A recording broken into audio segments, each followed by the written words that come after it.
کیا موجودہ دور میں اہل کتاب سے شادی کر سکتے ہیں یا نہیں؟ جی ہاں، اللہ تبارک و تعالی نے اہل کتاب سے شادی کرنے کی قرآن مجید میں اجازت دی ہے، گنجائش دی ہے، لیکن یاد رکھنا چاہیے حکم نہیں دیا ہے۔ قرآن مجید میں ہے وَالْمُحْصَنَاتُ مِنَ الَّذِينَ أُوتُوا الْكِتَابَ مِنْ قَبْلِكُمْ إِذَا آتَيْتُمُوهُنَّ أُجُورَهُنَّ کہ اہل کتاب کی پاک دامن عورتیں ان سے تم شادی کر سکتے ہو جبکہ تم ان کا مہر دے دو، لیکن یاد رکھنا چاہیے کہ وہ اہل کتاب بھی ہوں،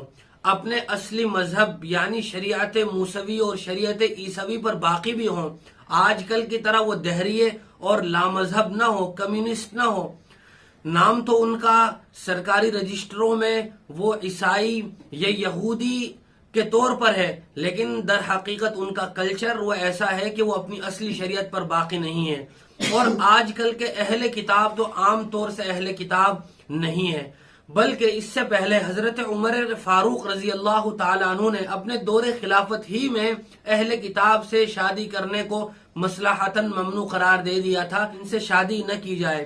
اور اگر کوئی آدمی شادی کر لیتا ہے اور وہ اپنے اصلی مذہب پر بھی باقی ہیں، لیکن اس کے بعد بہت ساری برائیوں اور مفاسد کے وجود میں آنے کا اندیشہ ہے، عیسائی خاتون ہے تو وہ ہونے والی اولاد کو اپنے مذہب پر ہی لانے کی کوشش کرے گی، جس کی وجہ سے اولاد کے اسلام سے محروم ہونے کا بھی اندیشہ ہے۔ اور اسی طرح جب وہ عیسائی خاتون یا یہودی خاتون گھر میں ہوگی تو اس کی وجہ سے بہت سارے نئے سوالات اور نئے خلاف شریعت اعمال وجود میں آئیں گے۔ اس لیے